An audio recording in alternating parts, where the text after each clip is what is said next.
25 दल और 50 बड़े नेता, एक बड़ी लड़ाई शुरू होने वाली है। इसकी कहानी नेता प्रतिपक्ष राहुल गांधी की डिनर पार्टी ने कह दी। विपक्षी एकता की इस नई तस्वीर को देखकर बीजेपी तो हिल गई होगी। राहुल अब कौन से रास्ते पर अपनी राजनीति को ले जाने वाले हैं दोस्तों, इस डिनर पार्टी ने पूरी कहानी कह दी।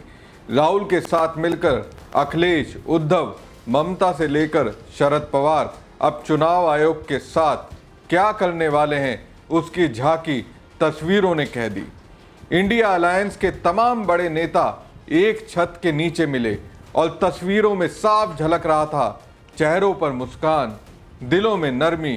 राजनीतिक मतभेदों को दरकिनार कर साथ बैठकर खाना खाते नेताओं की बॉडी लैंग्वेज बता रही थी कि गठबंधन अब वाकई एकजुट होने की कोशिश कर रहा है। ये डिनर पॉलिटिक्स सिर्फ एक भोज नहीं बल्कि एक राजनीतिक संदेश था कि चुनावी लड़ाई से पहले दिलों की दूरियां पिघल चुकी हैं। नमस्कार दोस्तों, मैं हूं प्रवीण साहनी।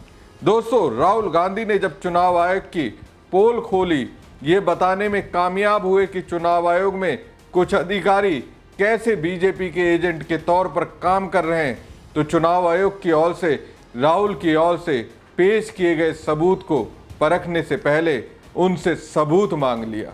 अब इसका जवाब राहुल की ओर से 25 दलों के 50 कद्दावर नेताओं ने दिया। कांग्रेस नेता राहुल गांधी ने इंडिया अलायंस के नेताओं को डिनर पार्टी दी। इसमें 24 दलों के 50 से ज्यादा नेता शामिल हुए।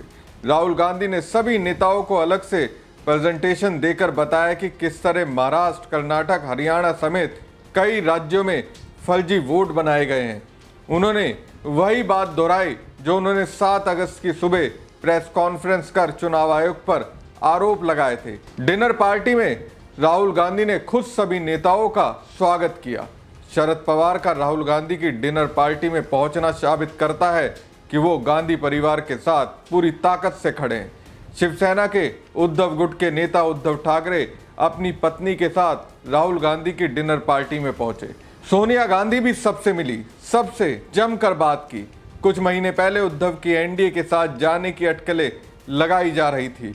राहुल गांधी की डिनर पार्टी में अखिलेश यादव अपनी पत्नी डिंपल यादव के साथ पहुंचे थे, तो शरद पवार की बेटी सुप्रिया सुले भी थी। दोनों की सोनिया गांधी के साथ मुलाकात की तस्वीरें सोशल मीडिया पर खूब वायरल हो रही हैं। कांग्रेस सपा समर्थक इन्हें परिवार का हिस्सा बता रहे हैं। पीडीए चीफ महबूबा मुफ्ती भी इंडिया अलायंस की मीटिंग में शामिल हुई। सोनिया गांधी और राहुल गांधी ने उनका स्वागत किया। एक और पीडीपी कांग्रेस के साथ है तो दूसरी ओर जम्मू कश्मीर पर सरकार पर हमला करने का कोई मौका नहीं छोड़ती है। नेशनल कॉन्फ्रेंस के नेता फारूक अब्दुल्ला भी इंडिया अलायंस की मीटिंग में शामिल होने के लिए पहुंचे। खुद राहुल गांधी ने आगे बढ़कर उनका स्वागत किया। फारूक अब्दुल्ला की पार्टी और कांग्रेस मिलकर जम्मू कश्मीर में सरकार चला रहे हैं। सपा सुप्रीमो अखिलेश यादव पत्नी डिंपल यादव और चाचा राम गोपाल यादव के साथ डिनर पार्टी में शामिल हुए। डिनर पार्टी में हिमाचल प्रदेश के मुख्यमंत्री सुखविंदर सिंह सुक्खू समेत कांग्रेस शासित तीनों राज्यों के सीएम भी पहुंचे थे। सुक्खू प्रियंका गांधी वाड्रा के साथ बातचीत में मशगूल नजर आए। दोस्तों, देखा जाए तो राहुल गांधी की डिनर पार्टी से निकली ये तस्वीर ये बताने के लिए काफ़ी है कि वो 25 दल और उनके 50 नेता राहुल के साथ हैं। एक सवाल आप सबके जहन में होगा, आखिर राहुल की दी पार्टी में आखिर हुआ क्या है जो आने वाले दिनों में बीजेपी और चुनाव आयोग की मुसीबतें बढ़ाने वाला है। लोकसभा में उपनेता गौरव गोगोई के मुताबिक इस बैठक में निर्वाचन आयोग समेत अन्य कई मुद्दों पर भी चर्चा हुई। ये बैठक सकारात्मक रही। इस बैठक के मुख्य बिंदु एसआईआर मुद्दा और राहुल गांधी द्वारा किए गए खुलासे रहे। गोगोई ने बताया कि जिस तरह से विपक्षी दल राष्ट्रीय हित में संसद में एकजुट हुए हैं और सरकार को घेरा है, वही एकता बैठक में भी दिखाई दी।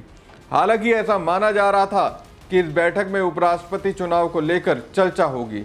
वहीं इस बैठक को लेकर सीपीआई महासचिव डी राजा ने कहा, मुद्दा एसआईआर पर चल रहे विवाद और चुनाव आयोग किस तरह से काम कर रहा है, मतदाताओं के नामांकन और पहचान के संबंध में किस तरह से गलत काम किए जा रहे हैं, ये बैठक इन्हीं मुद्दों को ध्यान में रखकर थी। बैठक के दौरान एनसी के अध्यक्ष फारूक अब्दुल्ला ने जम्मू कश्मीर के लिए पूर्ण राज्य का दर्जा और हाल ही में केंद्र शासित प्रदेश में कुछ पुस्तकों पर लगाए गए प्रतिबंध का मुद्दा उठाया। उन्होंने इसे पूरी तरह असंवैधानिक बताया। फारूक अब्दुल्ला ने कहा, मैंने देखा कि कैसे वोट चुराए गए। हमारी चिंता जम्मू कश्मीर को पूर्ण राज्य का दर्जा दिलाना है। वहीं वोटर लिस्ट खुलासे पर सीनियर एडवोकेट कपिल सिब्बल ने चुनाव आयोग को जबरदस्त तरीके से फटकार लगा दी कि आपकी सूची में अगर नाम है या नहीं है, अगर गलत है तो आप विरोध कर सकते हो, ऑब्जेक्शन दे सकते हो कि साहब इसको, ये यहाँ रहता नहीं है, इसको इस नाम को काटना चाहिए, या ये नाम गलती से छूट गया है, इसमें डालना चाहिए उस ड्राफ्ट इलेक्टोरल रोल में। तो वो सेक्शन जो है वो कहता है period for lodging complaints and objections, मतलब कि any such claim for the inclusion of a name in the roll and any objection to an entry therein shall be lodged within a period of 30 days. वो 30 दिन तो साल बीत गए, कई साल बीत गए, 30 दिन तो वो तो क्लेम बनता ही नहीं है। तो जैसे ही क्लेम फाइल होगा, क्या साहब आपको तो 30 दिन बीच में आना चाहिए था। Then form of claims, every such claim for inclusion of name in the roll as new elector shall be in Form 6 signed by the applicant, and any objection proposed of inclusion of name for deletion of a name in existing roll shall be in Form 7. वो तो ना Form 7(6) file हुआ, ना Form 7 file हुआ, और आप कहते हैं आप एफिडेविट दीजिए। किस बेसिस पे एफिडेविट दें? वो तो कहेगा साहब आपने पहले इसको ऑब्जेक्ट क्यों नहीं किया, इसका विरोध क्यों नहीं किया, अब मैं ऐसे किसको देख सकता हूं। फिर उसके बाद आता है प्रोसीजर फॉर डेजिग्नेटेड ऑफिसर, उसको किस तरह से उन्होंने, रूल 14 कहता है manner of lodging claims and objections. फिर प्रोसीजर फॉर रजिस्ट्रेशन ऑफिसर वो कैसे करेगा, and it says any claim और objection is not lodged with in the period herein it shall be rejected. तो पीरियड में तो लॉज हुआ ही नहीं, तो रिजेक्ट करेगा ही, तो फिर एफिडेविट किस चीज का? मुझे तो मजाक हो गया। एक तो आप इस पे इसको नजरअंदाज करते हो, इसको गहराई से देखना नहीं चाहते, फिर राहुल गांधी को कहते हैं कि एफिडेविट फाइल करे, और उस प्रोसीजर से जबकि वो क्लेम हो ही नहीं सकता, तो वो 30 दिन में करना है। वो 30 दिन तो कई साल हो गए, बीत गए। मतलब कि अगर इलेक्टोरल फ्रॉड हो रहा हो और उस 30 दिनों में आपको पता ना हो, तो उसकी कभी जांच हो ही नहीं सकती। इसका मतलब तो ये हुआ ना, अभी हम कह रहे हैं कि इतना बड़ा फ्रॉड है, इसमें कुछ लोग शामिल हैं। नेचुरली वही लोग शामिल होंगे जिस पार्टी के पक्ष में ये हो रहा है, वही लोग शामिल होंगे ना। और अगर ये फैक्ट्स जनता के सामने पेश किए हो तो इलेक्शन कमीशन को तुरंत कहना चाहिए रूल छोड़ो, मैं रूल में नहीं जाऊंगा, मुझे तो देखना है कि मेरी डेमोक्रेसी को किस तरह से खत्म किया जा रहा है। फिर तो हम कहेंगे कि इलेक्शन कमीशन वाकई में एक इंडिपेंडेंट बॉडी है। वो कहते हैं कि आप जाकर वहां अपना एफिडेविट फाइल करो, और ऐसे रूल के अंतर्गत जहां कोई जांच हो ही नहीं सकती। ये अपने आप में मजाक हो गया ना। और जनता को बताएंगे कि राहुल गांधी को कहा गया है कि एफिडेविट फाइल करो, ये नहीं बताएंगे कि कभी वो कार्रवाई हो ही नहीं सकती, उसी 1960 रूल्स के अंतर्गत कार्रवाई हो ही नहीं सकती। तो ये तो एक मतलब के अब किया क्या जाए, सवाल ये उठता है कि किया क्या जाए। इलेक्शन कमीशन कोई जांच करेगी नहीं, ठीक है, कोर्ट इस पे नोटिस लेगी नहीं, इसके नोटिस ले लेगी। मैं तो सोचता हूं कि कोर्ट को भी सो मोटो नोटिस लेना चाहिए, नोटिस लेगी नहीं। पॉलिटिकल पार्टी से पास के कोई ऐसा साधन नहीं है, क्योंकि इलेक्शन खत्म हो जाता है, रिजल्ट डिक्लेयर हो जाते हैं, उसके बाद पता चलता है कि कितनी बड़ी धांधलेबाजी है ना। और उस 30 दिन तो बीत जाते हैं, तो कभी इसकी जांच नहीं होगी, तो फ्रॉड होता रहेगा, जांच होगी नहीं।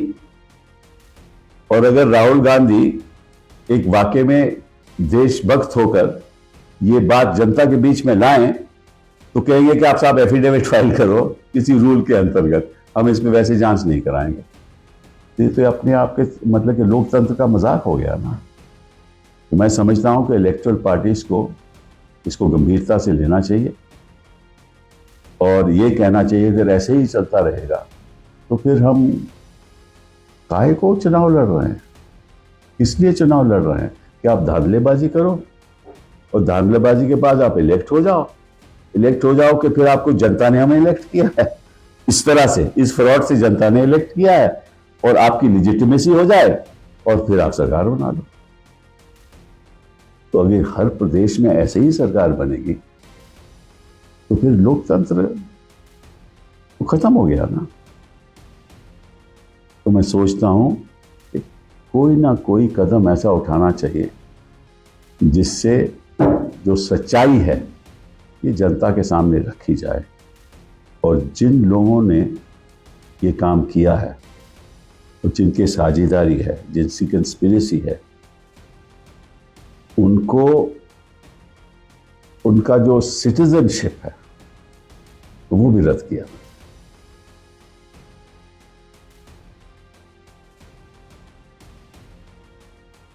और आगे की बातें मैं कुछ दिनों में आपके सामने रखूंगा। अब I hope that the election commission takes political parties seriously in this matter. Kapil Sibal कहते हैं राहुल गांधी ने इन तथ्यों को देश की जनता के सामने रखने का साहस करके देश की बहुत बड़ी सेवा की है।